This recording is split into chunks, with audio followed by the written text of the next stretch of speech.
जय गुरु जी प्यारी संगत जी। जय गुरु जी, शुक्राना गुरु जी, अनंतम अनंतम शुक्राना गुरु जी। गुरु जी के चरणों में कोटि कोटि प्रणाम और सारी संगत जी को जय गुरु जी। संगत जी, इस चैनल के माध्यम से आपको सत्संग सुनाए जाएंगे। गुरु जी के ब्लेसिंग्स लेने के लिए और ऐसे ही प्यारे प्यारे सत्संग सुनने के लिए गुरु जी के सत्संग चैनल को सब्सक्राइब करें और बेल नोटिफिकेशन को भी ऑन कर लें, ताकि जब भी नया सत्संग का वीडियो इस चैनल पर अपलोड हो तो आपको इसका नोटिफिकेशन आ जाए और आप जल्दी से जाकर गुरु जी के सत्संग को सुन पाएँ और उनकी ब्लेसिंग्स ले पाएँ। जय गुरु जी। संगत जी, हम लोग बहुत लकी हैं जिन्हें गुरु जी के सत्संग सुनने का या सुनाने का मौका मिलता है, इसलिए हमें इन दोनों मौक़ों को कभी नहीं गंवाना चाहिए। अगर हमें सत्संग सुनने का मौका मिलता है तो हमें सत्संग को भी पूरा सुनना चाहिए, और अगर सत्संग सुनाने का मौका मिलता है तो हमें पूरा ही सुनाना चाहिए, क्योंकि गुरु जी कहते थे अपनी शुरू तो दसी। इसलिए संगत जी, अपनी जर्नी पूरी बतानी चाहिए, कैसे आपकी जर्नी गुरु जी से स्टार्ट हुई है। और संगत जी, अगर आपने भी अपना कोई सत्संग संगत जी के साथ शेयर करना है तो डिस्क्रिप्शन में एक व्हाट्सएप नंबर और जीमेल आईडी दिया हुआ है, जिस पर आप अपना सत्संग मुझे लिखकर भेज सकते हैं। गुरु जी की कृपा से आपका सत्संग भी संगत जी के साथ ज़रूर शेयर किया जाएगा। संगत जी, तो चलिए आज का सत्संग हम शुरू करते हैं। और संगत जी, सत्संग को शुरू करने से पहले हम गुरु जी का मंत्र जाप करेंगे। मेरे साथ आप गुरु जी का मंत्र जाप कीजिए। संगत जी, ओम नमः शिवाय, शिव जी सदा सहाय। ओम नमः शिवाय, गुरु जी सदा सहाय। एक बार फिर से बोली संगत जी, ओम नमः शिवाय, शिव जी सदा सहाय। ओम नमः शिवाय, गुरु जी सदा सहाय। जय गुरु जी, शुक्राना गुरु जी। संगत जी, आज का सत्संग एक आंटी जी ने शेयर किया है जिनका नाम है कृतिका और वो एम्स्टर्डम से हैं। तो आज मैं आपको उनका सत्संग बोलकर सुनाऊंगी जैसा उन्होंने हमें भेजा है। तो चलिए संगत जी, सत्संग को शुरू करते हैं। सत्संग को शुरू करने से पहले गुरु जी के चरणों में कोटि कोटि प्रणाम और सारी संगत जी को जय गुरु जी। तो चलिए संगत जी, सत्संग को शुरू करते हैं। आंटी जी कहते हैं मैं कृतिका एम्स्टर्डम से, और मैं ये अपना पहला सत्संग शेयर कर रही हूँ। मुझे नहीं पता कि सत्संग किस तरह से शेयर करते हैं और क्या बोलते हैं, कैसे सुनाते हैं, और ये मेरा पहला सत्संग है। अगर इस सत्संग को बोलते हुए मुझसे कोई गलती हो गई हो तो प्लीज़ मुझे गुरु जी माफ़ कीजिएगा। जो मैं आज ये सत्संग शेयर कर रही हूँ, या मैं गुरु जी के सामने बैठी हूँ तो बहुत डर डर के बैठी हूँ, क्योंकि ऐसा लगता है कि कुछ ऐसा ना निकल जाए मुँह से, या फिर कुछ ऐसा ना बोल दूँ जो सही ना हो या अच्छा ना लगे। लेकिन आज गुरु जी ने हिम्मत दी है बोलने की, और इसीलिए आज का सत्संग मैं अपना ये शेयर करने जा रही हूँ। मैं पहले ये बताऊंगी कि मैं गुरु जी से कैसे जुड़ी। मैं कैसे जुड़ी ये तो मैं नहीं बता सकती। मैं इसी साल अराउंड जुलाई अगस्त में गुरु जी से जुड़ना शुरू हुई थी संगत जी। उससे पहले इतने साल, ऑलमोस्ट मेरा पूरा बचपन जो था वो दिल्ली में ही बीता था, तो मैंने कभी उनके बारे में सुना ही नहीं था, मुझे कुछ पता ही नहीं था गुरु जी के बारे में। लेकिन हाँ, उनको देखा तो ज़रूर था। जब मैं नोएडा शिफ्ट हुई थी तो मेरे एक नेबर है और वो बहुत बार फेसबुक पे ऐसे कुछ पोस्ट करते थे, तो उनके ना इसमें गुरु जी का ऐसे फ़ोटो भी रहता था। सॉरी संगत जी, मुझे नहीं पता था तब स्वरूप बोलते हैं, तो उसमें फ़ोटो भी लगा होता था। बस इतना ही मुझे पता था और इससे ज़्यादा मुझे पता नहीं था। बस मैंने मतलब देखा हुआ था, लेकिन कभी भी मैंने पूछा नहीं, और ना ही संगत जी कभी कनेक्शन हुआ। और जब मैं अगस्त में मैं कैसे जुड़ी, एक्चुअली मेरे घर में संगत जी बड़ा क्राइसिस है। अभी मेरी जो बेटी है संगत जी, वो 6 साल की बेटी है, अब वो 7 साल की हो गई है। उसको फरवरी मार्च से ना संगत जी बहुत ज़्यादा सर में दर्द रहता था, लगातार दर्द हो रहा था। 1 महीने तक तो संगत जी मतलब ये चीज़ बोल सकते हैं कि 1 महीने तो डॉक्टर को दिखाया। डॉक्टर ने बोला आइज़ में प्रॉब्लम हो सकता है, लेकिन जब आइज़ चेक करवाई तो आइज़ ठीक था। फिर बोला कि नेज़ल इशू हो सकता है, बोला वो भी ठीक था। ऐसा करते करते संगत जी 1 महीना बीत गया। मेरी बेटी का दर्द लगातार सर में, मतलब ऐसा था बहुत ज़्यादा दर्द रहता था। और ना जब तक फिर फाइनली इमरजेंसी में मैंने उसको एक दिन लेके गए, क्योंकि उसका दर्द ना संगत जी सर से उठकर शोल्डर्स और हैंड्स में आना शुरू हो गया था। तब हम उसको इमरजेंसी में लेकर गए बड़ी रिक्वेस्ट करके, क्योंकि संगत जी यहाँ पर ना ऐसे देखते नहीं है इमिडिएटली, इतनी जल्दी अपॉइंटमेंट वगैरह तो नहीं मिलती है। मैंने बहुत रोना धोना किया, बहुत रिक्वेस्ट की, और जैसे तैसे संगत जी मैंने उसको वहाँ पर ले गई और उसको दिखाया बच्चे को। उन्होंने पूरा चेक किया संगत जी, तब जाकर उन्होंने ना MRI निकाला। MRI से पता चला कि मेरी जो बेटी है उसके ब्रेन में ट्यूमर है। संगत जी मैं बता नहीं सकती उस दिन मेरा क्या हाल था। मैं पूरी फ्रीज हो गई थी जब मैंने ये बात सुनी थी। मैं और मेरे हस्बैंड, हमें बिल्कुल नहीं पता था हम कैसे रिएक्ट करें, क्या बोलें। संगत जी हमें उस दिन इमिडिएटली हमें इसको हॉस्पिटल में लेकर गए, और एक कैंसर हॉस्पिटल से, संगत जी एक हॉस्पिटल है वहाँ बच्चों का यहाँ पर, तो हमें वहाँ पर भेजा गया। संगत जी वहाँ पर जाते उन्होंने बोला कि इमिडिएटली इसका ना सर में इतना प्रेशर है, इसका मतलब ये ना फ्लूइड होता है, इसमें फ्लूइड बढ़ा हुआ है, पहले इसको ड्रेन ऑफ इसको करना पड़ेगा। संगत जी फिर 1-2 दिन बाद देख के हम इनका ट्यूमर उन्होंने बोला कि रिमूव करेंगे।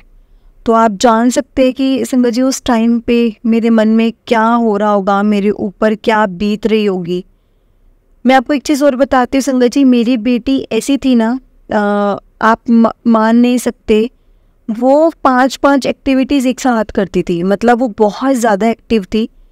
हमेशा से उन्होंने स्कूल जाना, एक्टिविटी जैसे गिटार करना, भरतनाट्यम करना, स्विमिंग करना, स्केटिंग करना, मतलब बहुत कुछ। बाय डिफ़ॉल्ट संगत जी वो हर टाइम अपने आप को बिज़ी रखती थी, हर टाइम अपने आप को इसमें किसी न किसी चीज़ में लगाई रखती थी।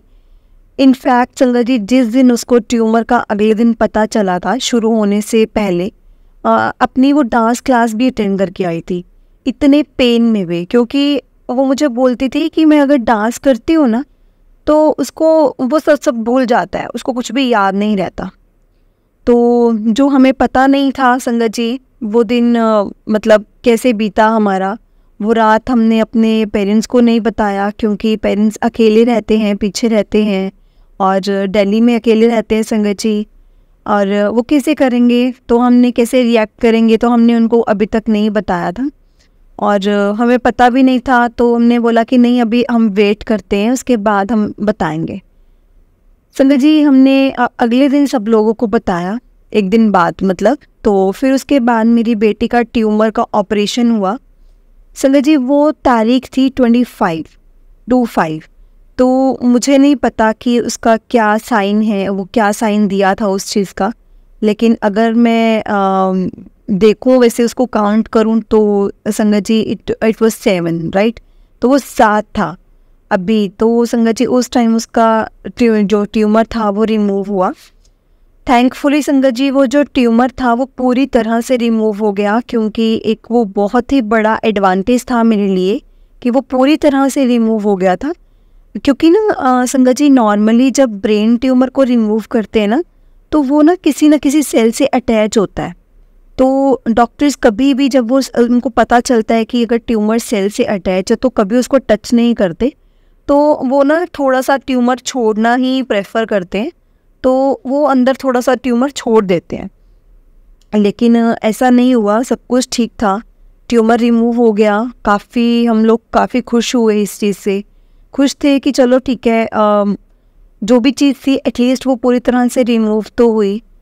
लेकिन संगत जी प्रॉब्लम्स ये था ना कि अभी बायोप्सी के लिए जाना था।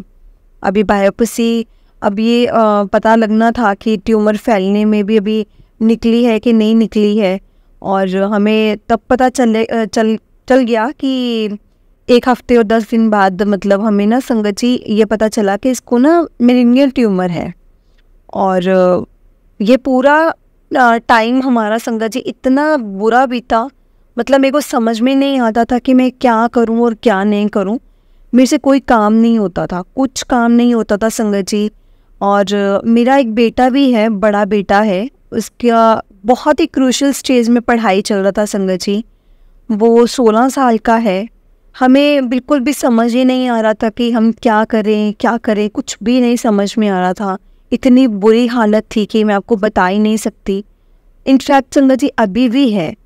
अब उसको जो था ट्यूमर था, मिलेनियम ट्यूमर, तो संगत जी मतलब वो निकला था, तब इतने परेशान थे कि अब क्या करें। तो डॉक्टर ने बोला इसको ना ट्रीटमेंट के लिए फर्दर लेकर जाना पड़ेगा, तो इसका रेडियोथेरेपी होगा, इसका कीमोथेरेपी होगा। अब कीमोथेरेपी कितना देना है कितना नहीं देना है वो भी डिपेंड करता है कि आप कौन से ग्रुप में हैं, कौन सा ग्रुप है आपका।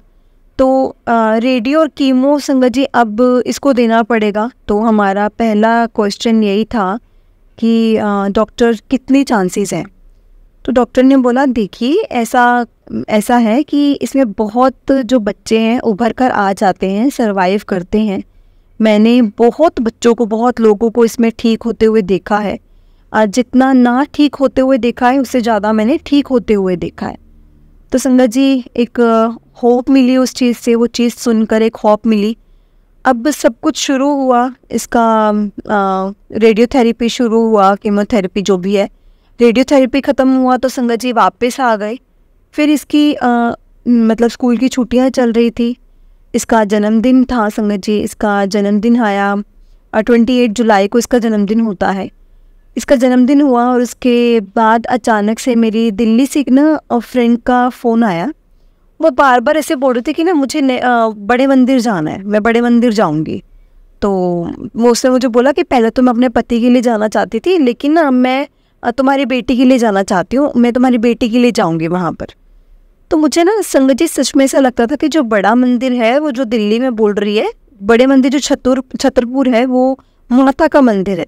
मुझे संगत जी गुरुजी के टेम्पल का कुछ भी आइडिया नहीं था, कुछ भी नहीं पता था कि वो गुरुजी का टेम्पल है या गुरुजी के रिलेटेड मुझे कुछ भी नहीं पता था। मुझे शुरू से ऐसा लगता कि वो माता रानी का मंदिर है। संगत जी वहाँ से बात शुरू हुई। उसके बाद धीरे धीरे करते करते गुरुजी के बारे में मुझे फेसबुक में दिखा और गुरुजी के बारे में कुछ पोस्ट दिखने शुरू हो गए। फिर अचानक से मुझे पता नहीं कैसे मैं किसी गुरुजी से कनेक्ट हो गई। फिर मैंने थोड़े धीरे धीरे करके सत्संग भी सुनने शुरू कर दिए। संगत जी मैं इतना रोती थी कि मुझे समझ में नहीं आता था कि मैं क्या करूं। पूरा दिन मेरा ऐसे निकल जाता था, पूरा दिन में नहीं समझ में आता था कैसे करूं, क्या करूं। और संगत जी बच्चों के सामने मैं रो नहीं पाती थी, रो नहीं सकती थी। मैं पूरा दिन ऐसे परेशान घूमती रहती थी कि क्या होगा, कैसे होगा, क्या होगा, कैसे होगा, बस यही सब मेरे दिमाग में चलता रहता था। संगत जी फिर सब कुछ हो गया हमारा। अभी इसका जो कीमो शुरू होने वाला था, कीमो के फर्स्ट दिन में संगत जी गुरु जी को मैंने प्रणाम किया, अपने फ़ोन से प्रणाम करके आई संगत जी। और मैं उनसे बोलती थी गुरु जी बस अब ठीक कर दीजिए इसको, इसका ट्यूमर अभी पूरा मतलब इसका ठीक हो जाए, जो भी इसके शरीर में है, इसका जो शरीर है बिल्कुल एकदम ट्यूमर फ्री हो जाए। क्योंकि संगत जी मैं गुरु जी को ये बोलती थी ट्यूमर फ्री हो और वो हमेशा के लिए हो जाए। मतलब जब तक ये है यहाँ पर, जब तक ये है तब तक इसको कभी भी ट्यूमर ना हो, ये ट्यूमर फ्री रहे, डिजीज़ फ्री रहे। बस इसको मैं बोलती थी संगत जी लाइफ दे दो गुरुजी, बस इसको लाइफ दे दो, बस इसको लाइफ ब्लेस कर दीजिए, मैं यही चीज़ बोलती थी। तो संगत जी इसका जो फर्स्ट कीमो हो रहा था तो मुझे इसे बीच में मेरी मम्मी का फ़ोन आया कि वो बहुत परेशान थी और उन्होंने रोना शुरू कर दिया, वो रोना शुरू हो गए। तो मैंने मम्मी से बोला, ऐसे ही बोला कि आप क्यों नहीं बड़े मंदिर चले जाते, जो गुरुजी हैं वहाँ पर, मैंने गुरुजी के बारे में बहुत कुछ सुना है, तो देखो आप भी जाकर, अगर आप जा सकते हो तो देख लो। क्योंकि मैं तो ये जा नहीं सकती, आप जो भी हैं आप घर पे हैं, वहाँ पर जो चल रहा है आपको पता ही है सब कुछ क्या चल रहा है, तो मैं यहाँ पे तो अलग परेशान हूँ। तो आप जा सकते हो तो आप जाकर देख लो, किसी भी पास वाली आंटी से आप पूछ लो, और कोई अगर आपके साथ जाता है तो आप ना वो गुरुजी के पास चले जाओ, वो छतरपुर में मंदिर है उनका, आप गुरुजी के पास चले जाओ। बस मैं उनको यही बोला संगत जी। मैंने उनके बारे में बहुत सुना है, उनको मैंने ये चीज़ बोली और मैंने ऐसे फ़ोन पे थोड़ी देर उनसे बातें करी। उन्होंने अपना कुछ प्रॉब्लम बताया मेरे भाई भाभी के रिलेटेड संगत जी। फिर मैंने उनको बोला कि आप ना सब इनको बस इग्नोर किया करो, इतना दिमाग, मतलब संगत जी मैंने उनको ये बोला बस आप इसको ना इन सब चीज़ों को इग्नोर करो अभी।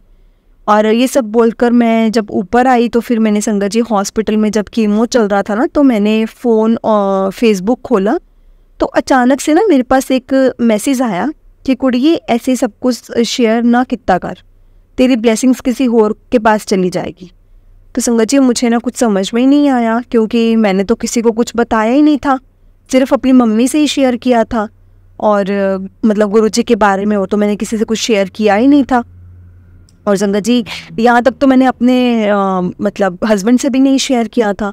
तो मैंने गुरुजी के बारे में मतलब मुझे कुछ मतलब मैंने किसी से शेयर नहीं करा एक्सेप्ट मेरी मम्मा। तो संगत जी लेकिन मुझे उस बात को मुझे समझ में नहीं आ रहा। मैंने इतनी मुझे वो बात इतनी क्लिक नहीं की, मुझे समझ में ही नहीं आया था क्योंकि।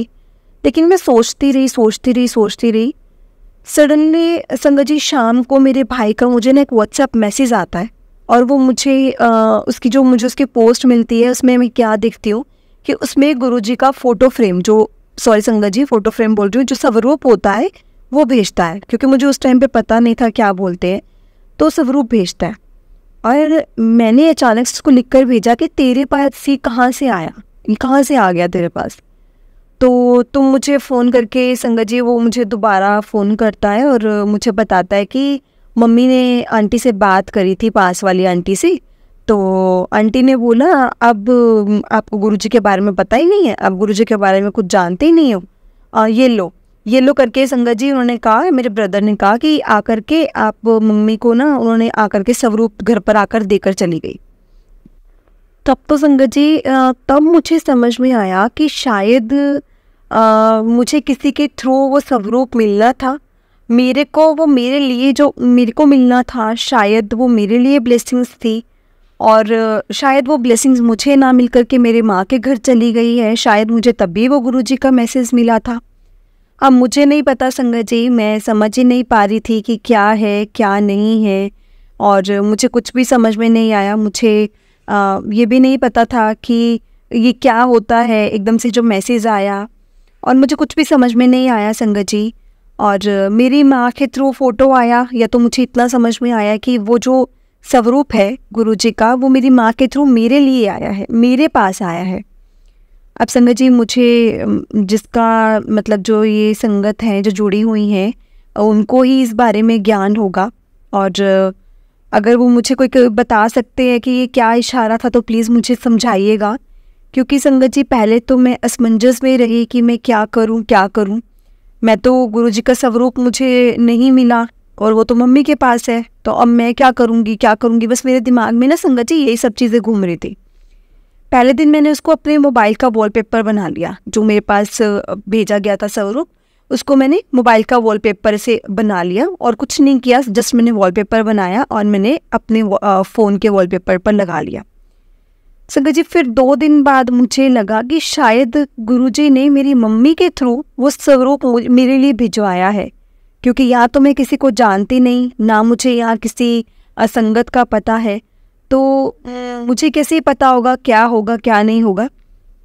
तो मैंने ना उस स्वरूप का फ़ोटो निकाल कर संगत जी फ़ोटो निकलवाया, प्रिंट निकलवाया और मैंने फ्रेम करवा कर अपने घर पर रख लिया, ये सोच कर कि गुरुजी की यही ब्लेसिंग्स हैं जो मेरे पास आनी थी। संगत जी इतना ही मुझे पता था, और मुझे एग्जैक्टली नहीं पता था कि मैं कितना और क्या सही सोच रही हूँ और क्या नहीं। अगर किसी को पता हो तो मुझे वो प्लीज़ बताए कि ये क्या था जो मैंने किया, वो सही था या नहीं था। और संगत जी मैंने ये सब कुछ ये सोचा समझा नहीं बिल्कुल भी, और मुझे यही समझ में आया, यही सही लगा, तो मैंने वही एक स्वरूप को संगत जी गुरुजी के जो स्वरूप को कृपा से मतलब मेरे को ऐसा लगा कि मेरे घर पे आए हैं और मैंने उनको मंदिर में रखा हुआ है।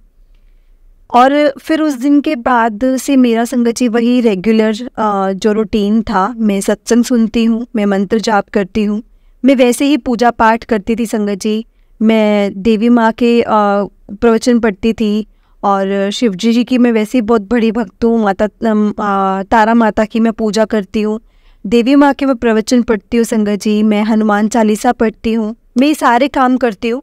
सुबह सबसे पहले उठकर नहाकर और महामृत्युंजय मंत्र का भी संगत जी मैं जाप करती हूँ, मंत्र जाप जरूर पढ़ती हूँ 108 बार, क्योंकि मुझे किसी ने बोला था कि बच्चे के लिए महामृत्युंजय पाठ मतलब करना चाहिए। तो मैं वो सब ये चीज़ें मेरा रूटीन है और ये सब चीज़ें मैं करती हूँ संगत जी। फ़िलहाल तो मेरी बेटी का कीमोथेरेपी चल रहा है और चलते चलते मेरे दिमाग में अचानक ही संगत जी एक दिन ऐसे ख्याल आया कि मैं गुरुजी के पास कैसे जाऊँ, क्या करूँ, कि मेरे को गुरुजी के पास जाना है। तो क्योंकि यहाँ पे तो आसपास कोई सत्संग भी नहीं है, मैं कैसे मिलूँगी उनसे। तो संगत जी एक बार फेसबुक से क्लिक करते समय ना फेसबुक से हमारे यहाँ का एक कुछ ग्रुप बना हुआ था इंस्टॉम टाइम का। तो संगत जी गुरुजी का जो मतलब मुझे था कि अच्छा ही मुझे यहाँ पर हो सकता है सत्संग होंगे। तो मैंने ना उनका संगत जी व्हाट्सएप लिंक लेकर किसी को मैसेज किया। उनका रिप्लाई तो मेरे को आया, लेकिन यहाँ ना अभी कोई सत्संग नहीं हो रहे हैं, तो आज तक मैं किसी सत्संग में गई भी नहीं हूँ। बस ऑनलाइन यूट्यूब और फेसबुक से ही सुना है, सारे सत्संग सुनती हूँ और बहुत सारे सवालों के जवाब संगत जी, बहुत सारे सवालों के जवाब गुरुजी से मैं जो पूछती हूँ, रोज़ सोचती हूँ, जो उनके सामने मैं रोती थी, मुझे धीरे धीरे करके ना संगत जी सारे सवालों के जवाब मिलने शुरू हो गए। और बस यही आशा है कि किसी तरह से यहाँ पर किसी संगत से जुड़ जाऊँ। और संगत जी बस यही है कि अभी मैंने गुरुजी की कृपा से कोई सत्संग अटेंड करने लगूँ मैं यहाँ पर, और मेरे भी घर का उद्धार होना शुरू हो संगत जी। लेकिन एक चीज़ मैं बताना चाहूँगी, जब से मैं गुरुजी से जुड़ी हूँ मेरे अंदर एक पॉजिटिविटी आ गई है। मुझे अब डर नहीं लगता, मेरे अंदर अब डर नहीं है किसी भी चीज़ का, कहीं मैं अपने बच्चे को खो ना दूँ। हाँ ये ज़रूर बोल सकते हैं संगत जी, वो ऐसा नहीं, वो मैं झूठ नहीं बोलूँगी, डर है वो माँ का डर है, क्योंकि मैं माँ हूँ। बस एक वही डर है जो मेरे अंदर अब वो डर है, लेकिन वैसे वाला डर कि मैं अपने बच्चे को खो दूँगी या ऐसा वैसा संगत जी वो नहीं है। मैं इतना नेगेटिव थी कि मैं आपको बता नहीं सकती। मैं एकदम चुप सुन होकर बैठी रहती थी और मैं किसी से बात नहीं करती थी। मतलब लिटरली मैं सब लोगों से ऐसे डिटैच हो गई थी, किसी से बात नहीं करनी, हरदम नेगेटिविटी में रहना और चुप रहना, बस यही सब था। क्योंकि संगत जी मैं परेशान होती थी, इतनी परेशान होती थी, मुझसे ना खाना तक नहीं बनाया जाता था। मुझे समझ में नहीं आता था कि मैं क्या बनाऊं और कैसे बनाऊं तो बनाऊं क्या, मुझे कुछ भी समझ में नहीं आता था।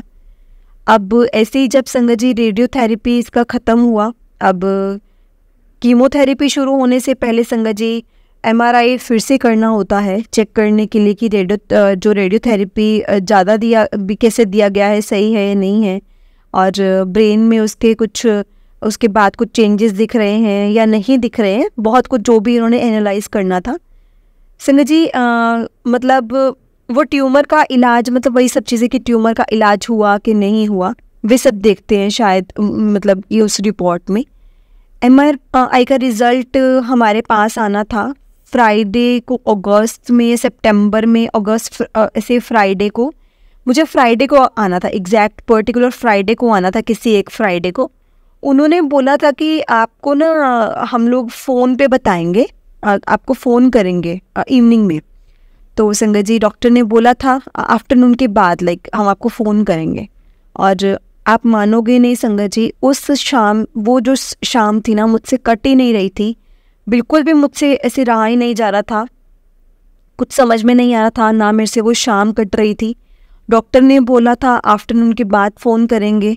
अब 4 बज गए, 5 बज गए संगत जी, मैंने मेरे फ़ोन, मेरे हस्बैंड का फ़ोन और मेरे सबका फ़ोन मैंने अपने आसपास रख के बैठी हुई थी, लेकिन कोई कॉल ही नहीं आ रहा था। मुझे डर लगी जा रहा था, बहुत ज़्यादा डरी जा रही थी, मेरे हाथ पैर काँप रहे थे।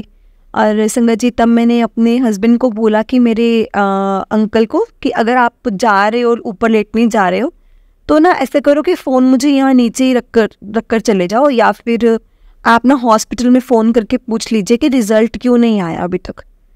संगत जी उन्होंने हॉस्पिटल में कॉल किया, उन्होंने पूछा तो उन्होंने बताया कि आपको ना अभी डॉक्टर कॉल बैक करेंगे, क्योंकि वो भी थोड़ा सा बिजी हैं, तो वो आपको फ़ोन दोबारा से फ़ोन करके बताएंगे। उन्होंने बोला था, टाइम दिया था आधे घंटे में या फिर 6 बजे या 5:30-6 बजे के बीच में आपको फ़ोन करेंगे। तो नॉर्मली संगत जी 5:30 या 6 बजे मैं शाम की जो जोत जलाकर पूजा करती हूँ, संगत जी जैसे ही मैं पूजा कर रही थी, जैसे ही मैंने गुरुजी का मंत्र जाप ख़त्म किया और जैसे ही मैं गुरुजी के सामने विनती कर रही थी और कि मैंने विनती करी हाथ जोड़कर, जो भी मैंने विनती करनी थी, तो संगत जी फ़ोन बज गया। फ़ोन बजते ही संगत जी गुरुजी, सच बता रही हूँ मैं, डॉक्टर ने मुझे बोला कि सब कुछ MRI में परफेक्ट लग रहा है, हमें ऐसे कुछ भी गलत नहीं लग रहा है, एकदम MRI हमें सही से दिख रही है। लेकिन हमें अब उन्होंने बोला let's go with the chemotherapy. और संगत जी यह उन्होंने बोल दिया कि हाँ सब कुछ ठीक है, और मैं इतनी खुश हुई, मुझे लगा कि चलो पहला जो हर्डल था वो तो कम से कम निकल गया, हमने वो क्रॉस कर लिया। लेकिन संगत जी जो अब मेन हर्डल संगत जी जिसे अब हम गुजर रहे थे वो था कीमोथेरेपी। और लोग बहुत कुछ बोलते हैं, इतनी सी बच्ची है गुरुजी, उसको कैसे मतलब ऐसा मेडिकेशन ये सब। संगत जी मैं बहुत ज़्यादा ऐसे करती थी। मैंने मेरी बेटी, वैसे संगत जी मेरी बेटी बहुत ज़्यादा स्ट्रॉन्ग है गुरुजी की कृपा से। उसके पास जब भी वह हॉस्पिटल जाती है तो मैं उसको एक जैकेट, मैंने उसको बनाया हुआ है उसका जैकेट, उसको मैं एक जैकेट पहनाती हूँ। उसमें ना मैंने गुरुजी का एक प्रिंट आउट निकाल कर एक छोटा सा स्वरूप रखा हुआ है जो हमेशा उसमें रहता है जैकेट में। उसको मैंने सिखाया है कि गुरुजी से कैसे बात करते हैं, सुबह उठकर गुरुजी को कैसे थैंक यू बोलते हैं, और उनको उनके मंत्र जाप को कैसे करते हैं। संगत जी एक दो चीज़ें हैं जो मैंने उसको सिखा रखी हैं, और बच्ची है तो मैं उसको सिखा सकती थी उस टाइम पर, तो मैंने उसको सिखाया और उसको पॉजिटिव किया। संगत जी वो खुद तो पॉजिटिव रहती है, लेकिन संगत जी उसको पॉजिटिव रखने के लिए कुछ चीज़ें जो थी उसको मैंने सिखाई थी, और वो ज़रूर करती भी थी। वो जब भी वो परेशान होती थी और जब उसको नीडल लगता था तब उसको बोलती हूँ कि बस तू गुरुजी का नाम ले, डर मत, बिल्कुल भी डरो मत, तुम बस गुरुजी का नाम लो, सब कुछ ठीक हो जाएगा। संगत जी तो ऐसे करते करते मुझे नहीं पता कि मैं कितने विश्वास के साथ जुड़ी हूँ। हो सकता है मैं सेल्फिश भी हो सकती हूँ, मेरा एक सेल्फिश मोटिव है कि गुरुजी मेरी बच्ची का ख्याल रखें, मेरी बच्ची मुझे वापस कर दें, एकदम निरोगी वापस करें, उसकी ज़िंदगी मतलब लंबी आयु हो, उसकी तकलीफ़ें जो हैं वो सारी ख़त्म हो जाएं, उसको कोई तकलीफ़ ना हो और वो अच्छे से अपनी ज़िंदगी में आगे चल सके। पता नहीं संगत जी उसके क्या कर्म थे, क्या हमारे कर्म थे, जो उस बच्चे को कष्ट भुगतना पड़ रहा था, कुछ समझ में नहीं आ रहा था। मैं आपको समझा भी नहीं सकती हूँ कि वो फीलिंग क्या थी, क्या है, जब मैं उसको देखती हूँ मेडिकेशन लेते हुए, और वो कीमो के बाद उसको जो साइड इफ़ेक्ट होते हैं उसको देखते हुए मैं बता नहीं सकती कि संगत जी मेरे मन पे क्या बीतती है। मैं हर बार सिर्फ गुरुजी को याद करती हूँ। फर्स्ट साइकिल जो कीमोथेरेपी के बाद उसका जो ब्लड काउंट इतना कम हो गया था ना संगत जी, जो फर्स्ट साइकिल हुआ था जब इसका कीमोथेरेपी का, तब उसको ब्लड ट्रांसफ्यूजन भी लेना पड़ा था संगत जी। और तब मेरा दिल बैठ गया था, मुझे समझ ही नहीं आ रहा था कि इतने से बच्चे को क्या क्या करना पड़ेगा। और तो लेकिन अचानक संगत जी मुझे लगा कि क्या पता शायद उसको जो ब्लड चढ़ रहा है वो गुरुजी का आशीर्वाद है, या आशीर्वाद हो सकता है, मुझे नहीं पता मैं कितनी सही हूँ और कितनी नहीं। मैं तो चीज़ों को पॉजिटिव लेने की सोच रही हूँ, क्योंकि उस दिन जिस दिन उसका लास्ट मतलब जो साइकिल था, लास्ट साइकिल था उसका, तब जब हम गए थे, मैंने सुबह उसे एक ऐसे 7 ना पैरेट्स देखे थे। तो शाम को जब उसको ब्लड चल रहा था संगत जी, मतलब जब ख़त्म हुआ ट्रांसफ्यूशन जो फिनिश होने वाला था, तब संगत जी मैंने फिर से हॉस्पिटल के आसपास संगत जी 7 पैरेट्स देखे, ग्रीन पैरेट्स देखे। मुझे नहीं पता ये क्या इंडिकेशन है, बस मैं बैठे बैठे से रिलेट करती हूँ कि क्या हो सकता है क्या नहीं हो सकता है। माँ का दिल है संगत जी, ब्लाइंडली फेथ रखना चाहती हूँ गुरुजी के साथ, लेकिन समझ में नहीं आता है संगत जी, बहुत अच्छे से फोकस भी नहीं कर पाती हूँ उन पर। लेकिन एक विश्वास है और बहुत ज़्यादा विश्वास है। लेकिन बाकी संगत से मैं पूछना चाहती हूँ कि क्या आप लोग निस्वार्थ होकर उन पर फोकस कर पाते हैं? क्योंकि मैं थोड़ी देर बाद मैं थोड़ी देर ही फोकस कर पाती हूँ, उसके बाद मैं फोकस नहीं कर पाती हूँ उनके साथ। प्लीज़ मुझे इस बात का जवाब ज़रूर दीजिएगा। एकदम प्लांटेड हो जाता है संगत जी मेरा माइंड, और बहुत दिल दुखता है कि शायद मैं गुरुजी से निस्वार्थ होकर कनेक्ट नहीं हो पा रही हूँ। और मुझे ऐसे इंडिकेशन भी नहीं मिलते हैं जैसे सब लोग बोलते हैं फ्लावर्स की खुशबू आनी, रोज़ फ्लावर्स की खुशबू आती है। हाँ, मुझे लेकिन संगत जी बटरफ्लाई ज़रूर दिखते हैं। वाइट बटरफ्लाई मतलब जो बटरफ्लाई है 100% मुझे दिखते हैं। और जो ब्लैक और ऑरेंज बटरफ्लाई है वो मेरे घर के बैकयार्ड में आकर बैठा होता है। एक दिन तो पूरी रात वो वहीं था। लेकिन मुझे बटरफ्लाई के अलावा और कुछ भी नहीं दिखाई पड़ता है, मुझे कोई और संकेत भी नहीं मिलता। हाँ, बहुत कुछ चीज़ें कि मतलब ऐसी हैं जिसके मुझे आंसर्स मिल जाते हैं, जो कि मुझे बहुत मतलब सूदिंग लगते हैं, मुझे आंसर्स मिल जाते हैं संगत जी। लेकिन क्योंकि फेसबुक पे आप स्क्रॉल करते हो या फिर यूट्यूब पे तो ऐसे तो संगत जी स्क्रॉल करते हो ना, तो रिपीटेड बहुत सारे ऐसे भेज जाते हैं। शायद आपके लिए भी हो, आपके लिए नहीं हो सकते संगत जी। तो मुझे कई बार एकदम असमंजस में पड़ जाती हूँ कि क्या मेरे लिए है और क्या मेरे लिए नहीं है। मैं एकदम नहीं हूँ, मुझे सारी चीज़ें इतनी अच्छे से समझ में नहीं आती हैं। मैं कई बार सोचती हूँ कि क्या शायद मैं अच्छे से गुरुजी के साथ कनेक्ट नहीं हो पाई हूँ, इसलिए संगत जी मुझे चीज़ें जल्दी से समझ नहीं आती हैं।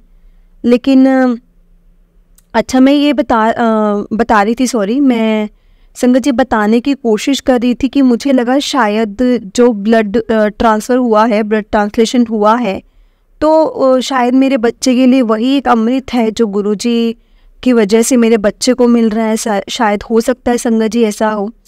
अगर उसके आगे संगत जी इसके कारण मेरे आगे बच्चे को जाकर कभी भी ब्लड काउंट है जो कमी ना हो उस चीज़ की, मैं यही चाहती हूँ वैसे तो संगत जी कि ऐसा ही हो। आप सब भी मेरी बेटी के लिए प्रे करें, उसके आगे की कीमो थेरेपी के लिए संगत जी, जो उसका होना है ट्रीटमेंट, कीमो ट्रीटमेंट के लिए, और बहुत इजीली हो जाए, बस यही आप प्रे करें और एकदम स्वस्थ निकलकर वो मेरे पास वापस आए।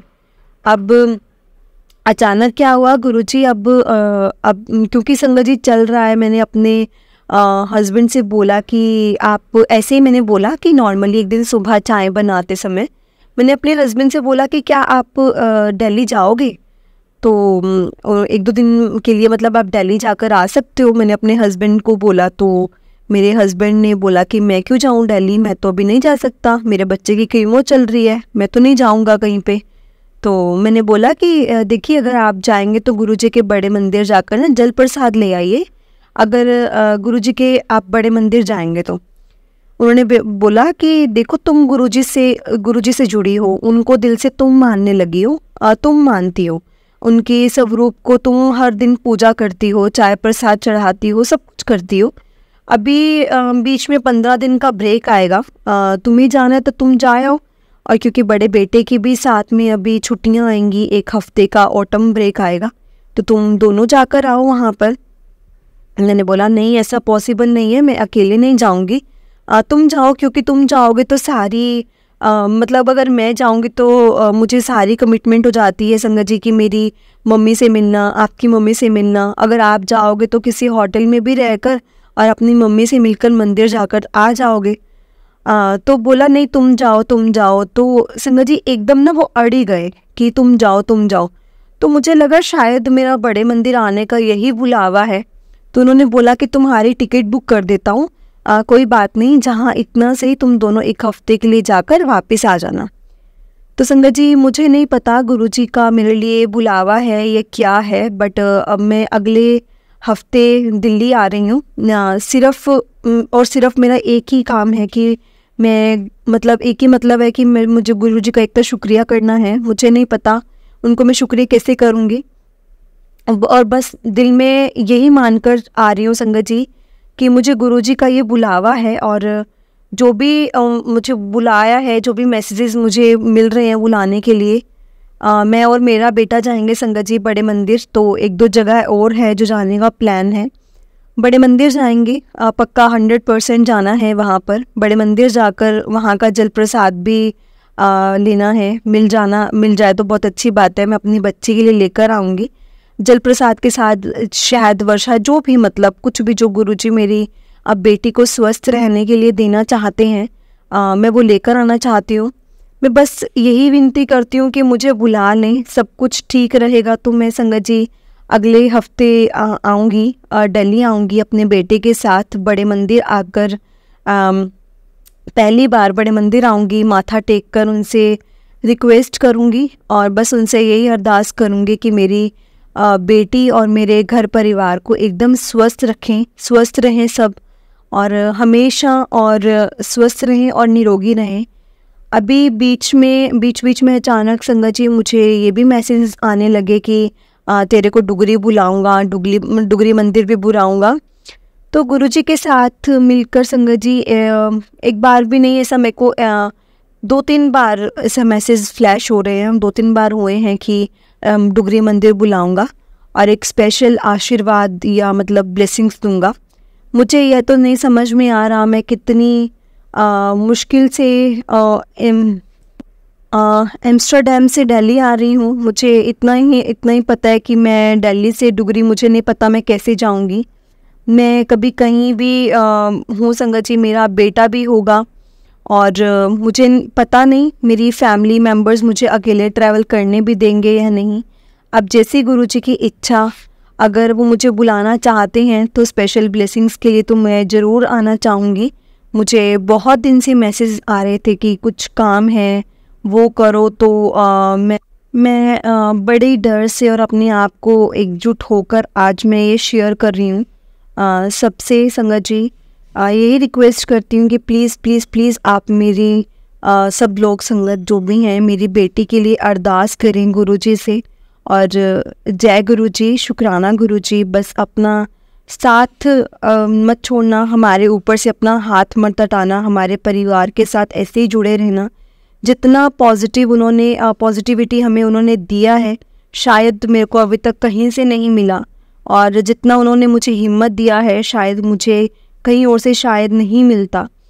मैं बस यही संगत जी अपना सत्संग फिनिश करती हूँ। जय गुरुजी, शुक्राना गुरुजी। आगे कुछ होगा, कोई सत्संग होगा तो मैं ज़रूर शेयर करूँगी। मैं सब बस यही रिक्वेस्ट करना चाहती हूँ गुरुजी की जो भी सत्संग मेरा सत्संग जो भी संगत सुन रहे हैं मेरे सत्संग को, अगर आपको मेरे सवालों के जवाब पता है तो प्लीज़ मुझे शेयर करिए। अगर नहीं, और अगर आपको मेरे जो सत्संग से अगर आपके किसी सवालों के जवाब मिले हैं तो मैं गुरुजी को बहुत बहुत थैंक यू बोलती हूँ, शुक्राना करती हूँ गुरुजी। बस गुरुजी अभी मैं अपना सत्संग यहीं पर फिनिश करना चाहूँगी। जय गुरुजी, शुक्राना गुरुजी, अनंतम अनंतम शुक्राना गुरुजी। संगत जी फिनिश करते करते मैं गुरुजी का मंत्र जाप करना चाहूँगी। ओम नमः शिवाय, शिवजी सदा सहाय। ओम नमः शिवाय, गुरुजी सदा सहाय। जय गुरुजी, शुक्राना गुरुजी। संगत जी बहुत ही प्यारा सत्संग था आंटी जी का, और बस हम सब ने अब एकजुट होकर सब संगत ने, पूरी संगत ने उनकी बेटी के लिए प्रे करना है कि वो बिल्कुल ठीक हो जाए। और संगत जी देखिए इतना विश्वास है आंटी जी को, और आंटी जी इतनी दूर से यहाँ पर दिल्ली गुरुजी के बड़े मंदिर माथा टेकने के लिए आने वाले हैं। संगत जी बस ये रिक्वेस्ट है गुरुजी से, गुरुजी बस आप अपना हाथ उनका साथ हमेशा निभाना, अपना हाथ उन पर से मत हटाना। हम आपके हाथ में ये सबका कल्याण करना। जय गुरुजी, शुक्राना गुरुजी। संगत जी प्लीज़ आप सब उनकी बेटी के लिए प्रे करना कि वो जल्दी से जल्दी ठीक हो जाए, और उनकी जो मम्मा को हैं बस वो हंसते खेलते ही हमेशा नज़र आए। जय गुरुजी, शुक्राना गुरुजी। और संगत जी अगर आपने भी अपना कोई सत्संग संगत जी के साथ शेयर करना है तो डिस्क्रिप्शन में एक व्हाट्सएप नंबर दिया है जिस पर आप अपना सत्संग हमें लिखकर भेज सकते हैं। गुरुजी की कृपा से आपका सत्संग भी संगत जी के साथ ज़रूर शेयर किया जाएगा संगत जी।